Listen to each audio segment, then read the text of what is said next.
కాళీమాత అంట. ఆ కాళీమాత ఆమెకి దర్శనం కాకపోతే ఏడ్చాడంట. అంత తపనగా ఆయన తప్పించాడనమాట ఆ దర్శనం కోసం. తప్పించి ఏడిసి దర్శనం అయిన తర్వాత ఆమె మీద ఈయన కొన్ని గ్రంథాలు రాశారు. ఆమె ఎటువంటిదంటే మామూలుగా చెప్పుకునేవాళ్ళు 4 చేతులు, కళ్ళు ఎర్రగా ఉంటాయి, నేలక రక్తం కారుతుంటుంది, అంత భయంకరంగా ఉంటుంది ఆ కాళీమాత. ఆమె ఇంకా ఎవరంటే బ్రహ్మస్వరూపిణి అని లాస్ట్లో తెలియచేశారు. ఆమె ఎవరంటే బ్రహ్మస్వరూపిణి కాళీమాత. కాళీమాత కాళీ మొత్తం ఇప్పుడు ఈ జగత్తు మొత్తం కాళీ కదా.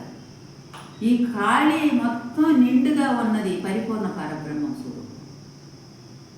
కాళీ ఎంతవరకు ఉందో అంత భూమి ఆకాశం అంతా కాళీ కదా. అంతటా భూమికి ఆకాశం అంతటా కూడా నిండుగా నిండి ఉన్నదే పరిపూర్ణ పరబ్రహ్మ స్వరూపం. అందుకని ఆమె బ్రహ్మస్వరూపిణి అన్నారు. ఈ కాళీ అంతటికీ నిండి ఉన్నది కాబట్టి కాళీ మాత. కాళీకే మాత అయింది, కాళీకే మాత అయింది. అందుకని కాళీమాత. ఆ కాళీమాత అక్కడే ఉందే, ఇక్కడ కూడా ఉందే. ఇక్కడ నువ్వు మాట్లాడే మాట కాడ ఖాళీగా ఆ మాట ఉంటేనేగా ఈ వాక్యం వస్తుంది. కాళీమాత, ఆ కాళీలో కూడా మాతే ఉంది. వచ్చిపోయేదానికి ఖాళీగా లోపలికి బయటికి. ఆ ఖాళీలో కూడా అది నిండుగా ఉంటేనే ఈ శ్వాస రావటం పోవటం కూడా అక్కడ కాళీమాతే ఉంది. చూసే కాడ నేత్రం అంతా ఖాళీగా, జగత్తు మొత్తం కూడా చూసి జగత్తును లయం చేసుకుంటుంది. కను తెరైపోతుంది, కను తెత్తి జగత్తుంది కాళీమాత. శబ్దం ఎక్కడ వచ్చే శబ్దాన్ని తీసుకుంటుంది, మళ్ళీ వశిస్తుంది. ఇక్కడ ఖాళీ ఉంటేనేగా మాత ఉంటేనేగా ఖాళీలో శబ్దం ఏంటుంది. కాళీమాత. నువ్వు విసర్జించే కాడ కూడా, మలమూత్రములు విసర్జించే కాడ కూడా ఖాళీ ఉంది, అక్కడ కూడా కాళీమాతే ఉంది. ఆ ఖాళీ ఒక్కరవ ఇబ్బంది, అక్కడ గ్రాసు రాకపోయినా మలమూత్రాలు ఏ ఇబ్బంది అయినా కూడా ఇబ్బందేగా. ఆ మాటలో ఉండే మాధ్యం ఒక దొరికిందనుకో, ముక్కు దేవుడైతే ఊపిరాడదు, చెవు దిమ్మ బట్టి ఏనరాదు, గొంతు రాస్తే మాట రాదు, కళ్ళ నొప్పు చేస్తే చూడలేము, అన్నీ బాధే. దీనికి నవగ్రహ పూజ మా శిశుడు నా కావల్లో నవగ్రహ పూజ అని చేయించాడు. ఇల్లు బాగా చేసి నవగ్రహ పూజ చేస్తే అన్నీ మంచిదంట కదమ్మ అమ్మగారు అన్నారు. కరెక్టే, కానీ అసలు నవగ్రహాలు అంటే ఏమిటి, నవగ్రహాల పూజ ఎలా చేయాలి? విగ్రహాలు పెట్టారు, విగ్రహాలలో నవగ్రహాలు ఉన్నాయి, నవగ్రహాలని విగ్రహాలు పెట్టారు. ఈ విగ్రహంలోనేగా నవగ్రహాలు ఉంది. 9 రంధ్రాలు ఉన్నాయి. ఈ 9 రంధ్రాలు ఏ రంధ్రం పనిచేయకపోయినా ఇబ్బందేగా. అందుకని ఆ ఏ రంధ్రం పనిచేయకపోతే ఆ రంధ్రానికి నువ్వు పూజ చేయాలి. ఏంటంటే వైద్యం చేయాలి, వైద్యం చేయాలిగా. చెవు రాకపోయినా డాక్టర్ కాడికి పోతున్నాం, కన్ను మాస్క్ అయినా నొప్పైనా డాక్టర్ కాడికి పోతున్నాం, ముక్కు తెప్పుడైనా డాక్టర్ కాడికి పోతున్నాం, గొంతు రాకడైనా డాక్టర్ కాడికి పోతున్నాం, మలమూత్రంలో ఇబ్బంది అయినా డాక్టర్ కాడికి పోతున్నాం. మరి డాక్టర్ ఏదో ఒక మంది వేసాక అక్కడ పూజగా జరుగుతుంది, నవగ్రహ పూజ. అవును. అందుకని ఈ నవగ్రహాలకి ఆ ఇబ్బందులు రాకుండా నువ్వు సులక్షణంగా వాటికి ఏ ఇబ్బంది లేకుండా నువ్వు జాగ్రత్తలో కూడా ఉన్నావంటే అంత ఇబ్బందులు ఇక రావు. తినే ఆహారం కాడ జాగ్రత్తగా తీసుకున్నావా, మలమూత్రం వాళ్ళకి ఇబ్బంది లేదు. నేత్రం కాడ జాగ్రత్తలో ఉన్నావా, నేత్రానికి అంత ఇబ్బంది రాదు. నువ్వు తినే ప్రతి ఆహారం తినేది ఆహారంలోనే నీకు గొంతుకొచ్చినా ముక్కుకొచ్చినా దేనికి వచ్చినా. అందుకని ఏ ఆహారం తీసుకుంటే మన శరీరానికి సరిపోతుంది, ఎన్ని బాగుంటాయి, అవయంగాలన్నీ బాగుంటాయి అంటే ఏం తీసుకోవాలి, దానికి సరిపోయే ఆహారం తీసుకున్నప్పుడు అన్నీ పనిచేస్తాయి, అన్నీ బాగుంటాయి. అయితే కానీ అప్పుడప్పుడు ఏ ఒకటి వస్తుంటాయి, కానీ దానికి పూజ జరగాల్సిందే. అది నవగ్రహ పూజ రాము. ఆ విగ్రహాలు పెడితే ఏం బాగా చేస్తాయి, ఇంతకు నువ్వు శుద్ధంగా ఉండటానికే కదా ఇవన్నీ చేస్తుంది. నువ్వు శుద్ధంగా ఉండాలంటే నీలో ఉండే వస్తువుని నువ్వు శుద్ధ పెట్టుకోవడమే పూజ. నీలో ఉండే వస్తువుని బాగొట్టుకొని ఆ రాళ్ళకు మొక్కుతే ఏమొస్తుంది, ఆ గుళ్ళకు పోతే ఏమి ఇస్తున్నారు? గుళ్ళో పోయావు, గుడికి పోయావు, దండం పెట్టావు, ఎవరైనా ఆశీర్వదించి ఒక మాట చెప్పారా? సంశయం తీర్చారా? డబ్బులు నష్టం, శరీరం ఆరోగ్యం నష్టము, అన్నిటికీ ఇబ్బందే కదా. దేహానికి ఇబ్బంది తెచ్చుకోవడం, దిమాంటే డబ్బులు వదిలించుకొని రావడం. అందుకు పాటలు చెప్పారు, ఎందుకే నీకింత మోహము ఓ మాయ మనసా, ఎందుకే నీకింత మోహము, ఉన్నదాన్ని మరసిపోతివా ఓ మాయ మనసా, లేనిదాన్ని వెతుకుతుంటివా, లేనిదాన్ని వెతుకబోకు, నష్టపోయి కష్టపడతావు, ఎందుకే నీకింత మోహము ఓ మాయ మనసా, ఎందుకే నీకింత మోహము, లేనిపోని కోర్కెలు కోరకే ఓ మాయ మనసా, లేనిపోని కోర్కెలు కోరకే, లేనిపోని కోర్కెలకు చిక్కకే దక్కకే నిక్కకే, ఎందుకే నీకింత మోహము ఓ మాయ మనసా, ఎందుకే నీకింత మోహము, కుక్కవాలే తిరుగుచుంటివా ఓ మాయ మనసా, కుక్కవాలే తిరుగుచుంటివా, కుక్కవాలే నీవు తిరుగకు, మరగకు, ఎరవకు, ఎందుకే నీకింత మోహము, చిదంబరుల సేవ చేయవే ఓ మాయ మనసా, చిక్కులన్నీ తీరిపోతాయి, చిదంబరుల సేవ చేస్తే చిక్కులన్నీ తీరిపోతాయి, పండు వెన్నెలలు నీవు ఉండవే, నిండవే, పండవే, ఎందుకే నీకింత మోహము ఓ మాయ మనసా, ఎందుకే నీకింత మోహము, ధరణిలోన కోటమాంబ చిదంబరుల సేవ చేసి మాయను వీడి బయలు చేరే, ఎందుకే నీకింత మోహం, ఉన్నది తన దగ్గర ఉన్న దాన్ని తాను పోగొట్టుకొని ఎక్కడో ఎత్తుకొని పోతే ఏ దేవుడు కానొస్తాడు? వర్ధన ఉండవాడు గుద్దుకున్న కాంటాడు, గురువు లేకుండా వర్ధనే ఉండాడు, గుద్దుకుంటే కాంటాడు. ఆ గుద్దుకున్న కానరాక ఎక్కడున్నాడని దేశంలో పోయి ఎక్కడొక్కడో చూసి నేత్రానందానికి కాలు చెప్పడికి పోవడమే కానీ ఉన్నదంతా నీ దగ్గర పెట్టుకొని నేను గడుపుకొని చేతకాక ఎక్కడికి పోయో ఆ కాశీలో నీళ్లు పోసుకుంటూ పాపం పడ్డాడు. పాపం చేసింది శరీరమా మనసు? మనసు. మనసు శరీరం చేసినప్పుడు మనసు ఎక్కడ శుద్ధపడాలి? గురువు పాదాల దగ్గర శుద్ధపడాలి. గురువు పాదాలు గురువు పాదాలు ఎక్కడ పాదాలు పట్టుకుంటే శుద్ధి పడతాయి. గురుపాదములయందు గురి నిలిపినందుకు గుణమో సద్గుణమాయని అంటారు. ఈ గురుపాదములు పట్టుకొని కూర్చొని ధ్యానం చేసుకుంటూ ఉంటే తెలియక ఏదైనా తెలియని జన్మలో ఇదివరకు జన్మలోనో ఈ జన్మలో తెలియక ఏదన్నా పాపమో దోషమో చేసి ఉంటే కాలిపోతుంది. ఆ నీళ్ళలో ముందుకేం పోవు. ఇక్కడ నీ కాడే శుద్ధి చేసుకున్నప్పుడు అక్కడ ఎట్లా పోతున్నాయి అయ్యా అంటే, ఇప్పుడు అగ్ని కాలుతుంది. అగ్నిగుండం కాలేటప్పుడు ఇప్పుడు పీర్ల పండుగ మీరు చేస్తారా మీ ఊళ్ళో తల్లి? ఆ పీర్ల పండుగ చేసేటప్పుడు అగ్నిగుండం కాలుతారు. ఆ ఎంతెంత మాళ్ళు కూడా తెచ్చి పచ్చిమొద్దులు కూడా వేస్తే కాలిపోతా ఉంటాయి. ఆ పీర్లు ఎత్తుకునే వాళ్ళు పోయాక నిప్పుల్లో నిలబడి కొట్టి కానీ కొద్దిపీర్లు నేను చిన్నపిల్లప్పుడు అక్కడ ఇంటికి వచ్చేవాళ్ళం కాదు పీర్ల పండుగ. ఆ గుండంలో పచ్చికర్ర కంప ఎనిమిది అన్నీ వేస్తే ఎట్లా కాలిపోతున్నాయో, నువ్వు చేసే ధ్యానంలో నువ్వు తెలియక చేసిన పాపమో పుణ్యమో కర్మో ఏదో దేహానికి ఏ కర్మ చుట్టుకున్నదో ఏ కర్మ చేసిందో ఈ పని నువ్వు రాత్రి మగులు అనుకోకుండా ఎప్పుడు మరణం చేసుకుంటా ఉన్నావు. అక్కడ ఆ పచ్చికట్టెలు వేసిన ఆ గుండంలో అగ్నిలో ఎట్లా కాలిపోతున్నాయో ఈ అగ్నిలో అలా కాలిపోతుంది. అందుకని దాన్ని ఎప్పుడు మరొక చేయమన్నది మూలం లేక గుర్తెరిగే శరీరాన్ని రెప్పపాటు కూడా మరవకుండా ఉండమంటే ఇది చేస్తుంటేనే మనసును అక్కడ నిలుపుకొని అది చేస్తేనే అది నిలబడి తొలిగావా మళ్ళీ పోతుంది. ఆ అక్కడ వెలిగిందంటే ఇంకా పర్యటనకి ఏదో ఒకటి ఎతుకులాడుకొని తెచ్చుకుంటుంది కావాలని. అది ఎతుకులాడకుండా పోవాలంటే దానికి పని పెట్టాలి కదా, పెట్టాలి కదా. ఇప్పుడు ఒక వస్తువు తయారు చేయాలంటే బంగారాన్ని గొలుసు చేయాలన్నా కూడా నిప్పులు చెక్క చూపాలిగా.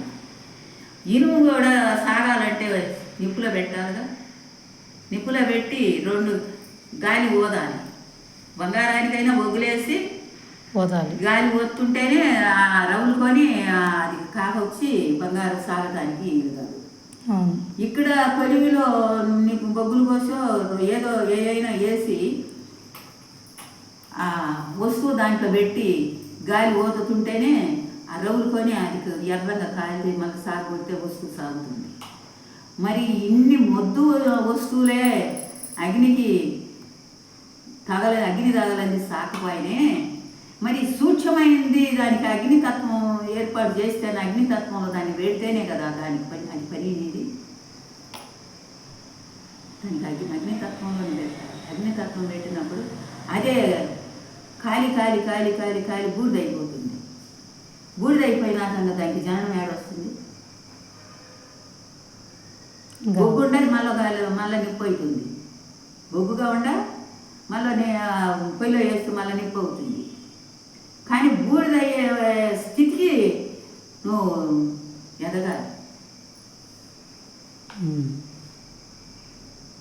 అలాంటి మార్గాలు మనకి పెద్దలు అట్లా తెలిపినాయి. ఇవన్నీ అవసరం లేదు, ధ్యానాలు అవసరం లేదు, యోగాలు అవసరం లేదు, బొక్కులు చదువుకుంటే చాలు అవన్నీ ఇప్పుడు కరెక్టే. బొక్కు చదవని మనకి ఇప్పుడు బొక్కులో రాస్తేనేగా మనం వాటిని తెలుసుకొని మనం చెప్పుకోగలిగింది, లోపలికి తెచ్చుకొని. వాళ్ళు రాసింది కరెక్టు. వాళ్ళు నడిచిన మార్గం మనం నడవాలనా లేదా, వాళ్ళు చేసిన పని మనం చేయాలనా లేదా. మరి వాళ్ళు ఏమి చేయకుండా చేస్తే రాశారంటే మరి ఏమా జాలం గారు పాట రాశారు. జాలమామ నా కోసమే కదా నారాయణ వల్ల జానికమ్మకు నీవు జననమవుట, నాకు చెప్పనే కదా నయమైన గ్రంథములు చేసి నీ వల్ల రాసుకునుట, నా కోసమే కదా నాకు చూపనే కదా శ్రీకారమాదిక స్వరవ్యక్త వర్ణములు చదువుతుండ, నా కోసమే కదా నానా విధములైన యోగములు సాధించి బాగుపడుట, ముక్తి నాకిచ్చుటకే కదా అనుదినము కోపగించి నా మనసు కలుట, భాగవత వంశ బహుకృష్ణ యోగిరాజా దీవిసాగత మమతాజేశ్వర. మరి అన్నీ ఆయన చేస్తేనే కదా అంత కేటపడ్డాడు. ఏం చెప్పాడు? మనిషి అంత మంచిది అనుకుంటే దీని మర్మం ఇప్పుడే తెలుసుకుని, ముందు మనిషిది మంచిదే మనసు అనుకున్నాడు. దాని ప్రభావము ఈయన చేసే పనుల్లో దూరం అయిపోతుంది. ఈయన ఎక్కడ ఏది చేయబోయినా కూడా అది ఒక పక్కకు పోతుంటే అప్పుడు గ్రహించాడు, ఓహో ఇది ఇంత పని చేస్తుందా, దీనికి ఇంత పౌరు ఉందా, దీనికి ఇంత శక్తి ఉందా, ఇంత శక్తి ఇంత పౌరు దీనికి ఉన్నప్పుడు నేను ఎలా దీన్ని స్వాధీనం పెట్టుకోవాలి, దీన్ని ఏ విధంగా నేను మలుపుకోవాలి అనే ఒక జ్ఞానాన్ని పెంచుకొని ఆ వైరాగ్యంతో ఆయన స్వాధీనంలో పెట్టుకున్న తర్వాత ఆయన గ్రంథాలు మొదలుపెట్టి రాసింది. అందుకని అక్కడ చెబుతాడు, ఆకాశాదికి భూత నీకాత్మభవం చేరుక ఈ జగమయ్యను రాకట పోకట దీనికి బ్రాకటంబుగా దేనిలోనో బట్ట బయలుదిరా కాదని అంటే బట్టి నీవనే బయలులో సర్వం పుట్టి బయలందే లయమవుతున్నాయి. బయలని నీ మనసుకు తెలిస్తే నీ మనసు బయలై నీవే బట్టబయలు. బయలు ఏదనుకున్నదో, ఏది బయలని మనసు అనుకున్నదో ఆ బయలుని గ్రహించాలనేది ఎప్పుడైతే తెలియతాడిపోయిందో ఇదే బయలు.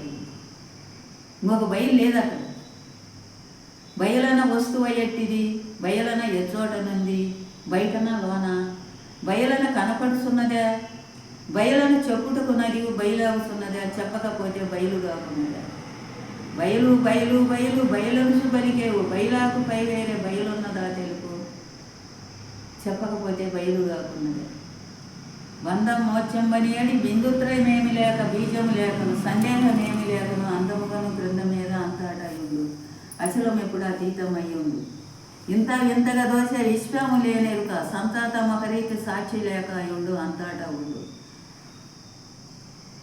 అచలం అచలం వంటివి అచలంబన్న అర్థమేమి, అనుభవమేమి, అచలం సచలంబగున, అచలం బ్రహ్మాండములకు ఆధారమగున, తెలియక నీవు వాదించనగున, రచన వచనాల చేత వాగితే ఫలమేమి అసలామ సాక్షాత్తు అనుమానమా తెలుపు ఆధారమగున తెలియక నీవు వాదించనగున జీవేశ్వర ఐతమచలం భావములు లేని బయలే అచలం కేవల ఆత్మయో అచలం స్థావర జంగములు లేని సాక్షి రైతచలం సాధనాతీత మోక్షాతీతచలం అక్కడ ఎవరు కేవల ఆత్మయో అచలం కేవల ఆత్మ ఇప్పుడు ఎక్కడైంది ఆత్మ ఇదైంది అనాత్మ ఇదైంది జీవాత్మ ఇదైంది పరమాత్మ ఇదైంది పెచ్చవిన్నాత్మ ఇదైంది కేవలాత్మ ఇది ఒక్క ఆత్మే ఇన్ని ఆత్మలుగా మారి చివరికి లేనిది అయిపోయింది కేవలాత్మగా పోయినప్పుడు ఇంకా ఒకళ్ళ ఆత్మ లేదు అలాంటిది ఆత్మ ఇన్ని ఆత్మలు ఎట్లా అవుతుంది అని చెప్పి ఒకళ్ళు ప్రశ్నించారు ఎట్లా అయింది అంటే ఇప్పుడు కానిస్టేబుల్ ఉన్నాడు పోలీస్ డిపార్ట్మెంట్లో పనిచేస్తున్నాడు ఆయనకి ప్రమోషన్ వచ్చింది పై స్థాయి పోయాడు ప్రమోషన్ అప్పుడు నెంబర్ మారింది కానీ ప్రమోషన్ అయితే ఏమయ్యాడు హెడ్ కానిస్టేబుల్ అయ్యాడు హెడ్ కానిస్టేబుల్ అయిన తర్వాత దాంట్లో ప్యాస్ అయ్యాడు దాంట్లో ప్యాస్ అయ్యి దానికి ప్రమోషన్ వచ్చింది దానికి ప్రమోషన్ అప్పుడు మళ్ళీ నెంబర్ మారింది ఎస్ఐ అయ్యాడు మళ్ళీ దాంట్లో మళ్ళా పైకి పోయాడు మళ్ళీ ప్రమోషన్ వచ్చింది మళ్ళీ ప్రమోషన్ అప్పుడు మళ్ళీ నెంబర్ మారింది డిఎస్పీ అయ్యాడు ఇట్లా స్టెప్గా ఆయన పోయే ఎంత ఎదిగిపోతున్నాడో అంత పోయాడు కానీ పోలీస్ శాఖేగా పోలీస్ శాఖలోనే నెంబర్ మారింది పేరు అయింది అదే కానీ నెంబర్ మారింది ఈయన ఎడ్డి కానిస్టేపు ఈయన సూపరింటెండెంట్ అయ్యేది ఇంకా పైకి పోతారు కదా అట్లా ఈయన పైకి పోయే కొద్ది పోలీస్ శాఖ ఒకటే ఎక్కడైనా డ్యూటీ చేసినా పోలీస్ శాఖలోనే కానీ నెంబర్ మాత్రం మారింది అట్లనే ఆత్మ ఒకటే ఒక్క ఆత్మే స్టెప్గా ఎదిగిపోయే కొద్ది దానికి పేరు మార్పు వచ్చేసి పేర్లు మార్పు వచ్చినాయి కేవలం లేకపోయేటప్పటికి ఆయన రిటైర్డ్ అయితే ఉద్యోగం లేకుండా ఎలా పోయిందో ఇది లేకుండా పోయింది ఇది లేకుండా పోయేదాని గాడికి రావాలి ఇది లేకుండా తెలుసుకొని తెలివే లేకుండా పోయినప్పుడు గాడుంది అట్లా తెలుసుకొని ఇంకా ఏముంది తెలుసుకోవాలనుకున్నదంతా స్టెప్ ఎదిగిపోవటమే కానిస్టేబుల్ ఎట్లా ఎదిగిపోయాడో ఎక్కడ నెంబర్ మారి ప్రమోషన్లతో పైకి పోయాడో ఈ పరమాత్మ కూడా నువ్వు తెలుసుకునే కొద్ది ఒక్కొక్క సబ్జెక్టు తెలుసుకునే కొద్ది ఎదిగిపోతుంది కదా అయితే ఒక్కొక్క సబ్జెక్టు ఎవరి ద్వారా తెలుసుకోవాలి సద్గురువు దొరకాలి నిజగురువు అనేది సద్గురువు దొరికినప్పుడు మనకి అన్ని విధాల చెప్పి తెలిపినప్పుడు మనం దాన్ని పట్టుకుంటే మనం కూడా ఎత్తుకోగలుగుతాం లేకపోతే మనకి అలాంటి గురువు మనకు దొరకనప్పుడు మనం ఏడవన్నామంటే మంచినీళ్ళు తాగిన కాడే ఉంటాం ఆ మంచినీళ్ళు తాగిన మాటలే వస్తాయి గట్టి మాట రాదు అక్కడి నుంచి అయితే వాళ్ళ దగ్గర వాళ్ళు గట్టిగానే మాట్లాడతారు వాళ్ళు రావాలంటే ఎదురుగా మాట్లాడుకొని వాదన జరగాలంటే అక్కడే జరుగుతాయి ఎక్కువ నిజ గురువు దగ్గర వాదన జరగదు గమనం ఉంటాడు అవసరం అయితే మాట్లాడతాడు అవసరం లేకపోతే గమనం అయిపోతాడు ఆయనకి అవసరం లేదు వాదనతో అందుకని ప్రతి ఒక్కటి చూడమని ఏం చెప్పాడు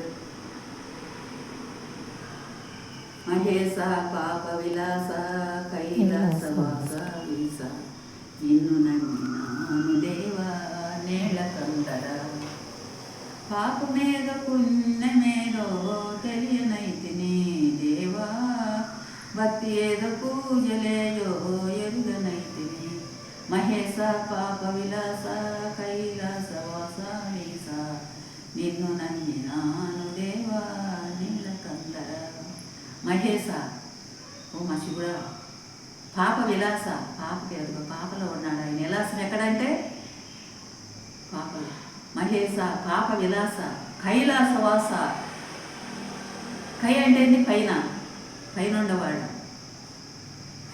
పాప విలాస ఆయన ఎలా ఉంటాడంటే తెల్లని తెలుపుతూ ఉంటాడు రూపం లేదు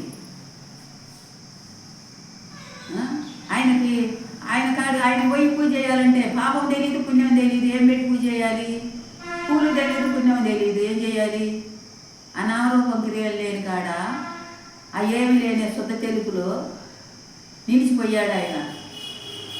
అక్కడ చెప్పుకుంటున్నాడు. ఇక్కడేమన్నాడు? నాగమల్లె కోనలోన నట్టింది లేడి కోన, నెరవేసి గురి చూసి పట్టాలి దాన్ని అన్నాడు. నెరవేసి గురి చూసి పట్టాలి దాన్ని, పట్టు తెలుసుకోవాలి. నాగమల్లె కోన, ఈ నాగు ఈ శేషుడు వచ్చే కోన లోపలింది. ఆ కోనలో ఉన్నది ఆ చిన్నది, దాన్ని నెరవేసి గురి చూసి, నెరవేసి శ్వాస ద్వారా నెరవేసి గురి అక్కడ నిలిపి పట్టుకోవాలి, పట్టు తెలుసుకోవాలి. పట్టు తెలుసుకుంటే పట్టిడుకు రెండు తెలుసుకుంటే పాపం కుదురుతుంది. పాపం కుదిరితే వస్తువు తయారైంది.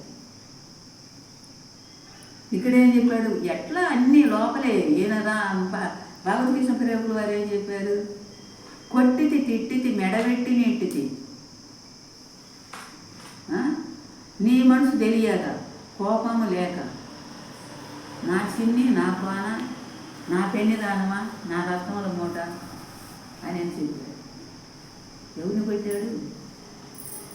కొట్టితి తిట్టితి మెడబెట్టి నెట్టితి, నీ మనసు తెలియక తెలుసుకోవడానికి, కోపము లేక, నా చిన్ని నా కోన నా పెన్ని దానం, నా చిన్ని. అది ఎంతదంటే వీళ్ళు శిష్యుడికి చెప్పాడు అనుకుంటున్నారు. శిష్యుడు ఎవరు? ఇక్కడ మనిషే.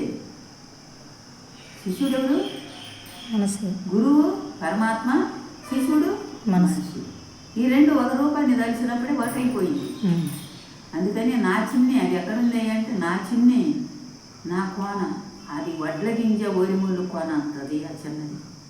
అది ఎక్కడుంది అంటే నా కోనలో ఉంది. అది ఇంకా ఎట్లుందంటే రత్నాల మూట అయి ఉంది. అది ఎక్కడంగా ఏమైతుందంటే నా పెళ్లి దానమా నాకు సొంతమై ఉంది. ఇలాంటి తీర్పు ఆయన ఇస్తే ఈ శిష్యుడిని గౌడుకున్నాడు అని మనవాడు చెబుతున్నాడు. ఇట్టే చెప్తారు, శిష్యుడికే చెప్తారు ఆ విషయాన్ని. శిష్యుడికే చెబుతారు. శిష్యుడు అంటే గురువు శిష్యులు ఎవరంటే, గురువు శిష్యుడాయ, శిష్యుడు గురువాయ, గురువు శిష్యుడు సందు గుర్తొక్కటాయ, ఏమి లేనిదాయ ఏకమైనదాయ అని సుబ్బదాసు గారు ఒక దాంట్లో రాశారు, శుభకవి. అది సుగుణమ్మ అడిగింది. సూళ్ళూరుపేట పోతుంటే శ్రీధరమల్లె అమ్మ బళ్ళో అడిగింది, కృష్ణయ్య కూడా ఉన్నారు. గురువు శిష్యుడాయ, శిష్యుడు గురువాయ, గురువు శిష్యుడు సందు గుర్తొక్కటాయ, ఏమి లేనిదాయ ఏకమైనదాయ అని అన్నారు కదా. మరి ఇది ఒకటి ఎలా అయ్యారమ్మ గురువు శిష్యుడు? అమ్మ ఈ స్థూల చేయలేరారు కాదు అక్కడ గురువు శిష్యుడు. గురువు పరమాత్మ, శిష్యుడు జీవుడు అనుకో, మనసు అనుకో. ఈ రెండు ఒక రూపాన్ని రాసినప్పుడు రెండు ఒకటైది ఒక స్థానంలో పోయినప్పుడు అదే జీవైక్య సంధానం. ఆ జీవైక్య సంధానం ఎప్పుడైతే చేశావో ఈ జీవతత్వం పోయి పరమాత్మలో ఎప్పుడైతే ఐక్యమైందో రెండు ఒకటైంది. తర్వాత ఏం లేదు. అక్కడ చెప్పారు ఈ శరీరాల్లో గురువుల పైన శిష్యుల పైన గురువు కావాలనొస్తుంది, శిష్యుడి పైన గురువుకి, గురువు పైన శిష్యుడికి దేశాలు కలిగి మధ్యలో నేతి ఏడిపోతున్నారు. ఎప్పుడైతున్నారు ఒకటి? అది దీనికి చెప్పాడు సరిపోద్ది. అది దానికి చెప్పింది, అది దీనికి చెప్పింది. అది అట్లా తీర్పులు ఉన్నాయి. మరి మన ప్రతి దాంట్లో కూడా అట్లా తీర్పులు ఇస్తున్నప్పుడు ఎక్కడ కలిసిపోయామో ఎక్కడ నిలిచిపోయాము అనే దానికి మనం విచారణ చేయాలి. మనం విచారణ చేసినప్పుడు మనకు వైనం దొరుకుతుంది. విచారణ చేయకపోతే వైనం ఏం దొరుకుతుంది? విచారణ చేయాలి. గురువు ఒక దయా కరుణ మన పైన ఉండాలి. గురుభక్తి మనకు ఉండాలి. ఇంతకీ భక్తి ఎవరికి వశమవుతుంది అయ్యా అంటే ఇది భక్తుడికే వశమవుతుంది. మహావిష్ణువుని చూడాలని ఒక భక్తుడు పోయాడు. ఈ భక్తుడు ఏం చేశాడు? అందరిని అడుగుతూ వచ్చాడు, సృష్టిలో గొప్ప దేవుడు ఎవరు అని. గొప్ప దేవుడు ఎవరు అయ్యా అంటే భూదేవతకు మించిన దేవుడే లేడు అన్నారు ఒకడు. అప్పుడు పూజ ఏంటంటే జగత్తు మొత్తాన్ని పాపమో పుణ్యమో ఏది తెలియకుండా మోస్తుంది కదా. అందుకని ఆ భూదేవతే గొప్పది, ఏ దేవుడు గొప్పడు మనకు తెలియదు అని. సరే ఆ భూదేవత మీద పడి శరణం వేడుకొని నా ఆకులు తీర్చమ్మా, నువ్వే దేవత అని అందరూ చెప్పారంటే ఆమెన్నది, అయ్యా నేను మొయ్యలేదు, మహావిష్ణు శాస్త్రాల పైన శిర్స్ పైన నేను మోకుండాను, నేను మొయ్యటం లేదు, మహావిష్ణు కడిగి పైన నేను అనుకుని ఆయన ఆదరణలో ఉంటాను అని అంటాను. ఈ మహావిష్ణువు చూద్దామంటే ఎక్కడ దొరకల. దేవులాడుకుంటా పోయాడు. దేవులాడుకుంటా పోయి ఎవరిని అడిగాడు? లక్ష్మీదేవిని అడిగాడు. అమ్మా మహావిష్ణు స్వామి ఎక్కడ పోయాడు? నాకు తెలియదు అయ్యా ఆయన ఎక్కడ పోయాడు నాకు చెప్పలేదు. కాసుకొని కూర్చున్నాడు. ఆయన ఇచ్చిందా? కాసుకొని కూర్చుంటే ఎప్పుడో వస్తే అప్పుడు చూసి, స్వామి ఎన్ని రోజుల నుంచి మిమ్మల్ని కాసుకొని కూర్చున్నాను నేను ఇక్కడ, మీ దర్శనం కోసం వచ్చి ఎక్కడ ఉన్నారు స్వామి అంటే, మహాభక్తులు హృదయాలలో దాపెట్టుకున్నారు నన్ను పెట్టుకున్నాను. అంటే భక్తుడు గొప్పడా, దేవుడు గొప్పడా, శక్తి గొప్పదా, భక్తి గొప్పదా అనేదానికి ఇక్కడ మనకి నిరూపణ. అప్పుడు భూదేవత ఎవరు? శరీరం. ఈ శరీరాన్ని మోస్తున్నది మొత్తం ఎవరు? శేషే కదా. ఈ శేషుడు మోస్తున్నాడు. ఈ శేషుడికి ఆధారం ఎవరు? మహావిష్ణువు. మహావిష్ణువు ఎవరు? పరమాత్మ. పరమాత్మలో నుంచి బయటకు వచ్చి మళ్ళీ పరమాత్మలో నుంచి లోపలికి పోతుంది. అందుకని శివుడు కాలసర్పాన్ని మెడలో వేసుకున్నాడని మనకి పురాణం చెబుతుంది. శివుడు ఎవరు? శివస్వరూపం నీవై ఉండ, శివుని గుర్తు చేతుకుతుండ, శివుడు జీవుడు సున్నైపోయినరా, శివమైన తండ్రి గురుని చేరి గుర్తు చేసుకోమరా అన్నాడు రామచంద్రయ్య గారు ఒక పాటలో. అందుకని ఆ శివస్వరూపానికి రూపం లేదు, అది ఆయన పరమాత్మ స్వరూపం. ఆ కాలసర్పం ఏది? ఈ కాలసర్పము పోయి ఆ పరమాత్మలో లయమయ్యి మళ్ళీ బయటికి మళ్ళీ లోనకు పోయి బయటకు వస్తుంది. అది కాలసర్పాన్ని ఆయన మేడలో ధరించినాడు అన్నది. ఎక్కడ ధరించాడు? లోపల ధరించుకున్నాడు. కానీ ఆ విధంగా అట్లనే ఇప్పుడు ఈ మహావిష్ణువుకు శేషుడు పాము పై ఉన్నాడు. అక్కడ పోయి అక్కడ కలుసుకుంటున్నాడుగా. మహావిష్ణుకి శేషుడు పాము పై ఉన్నాడు. అయితే ఆ మహావిష్ణు ఎవరయ్యా అంటే ఆయనే పరమాత్మ.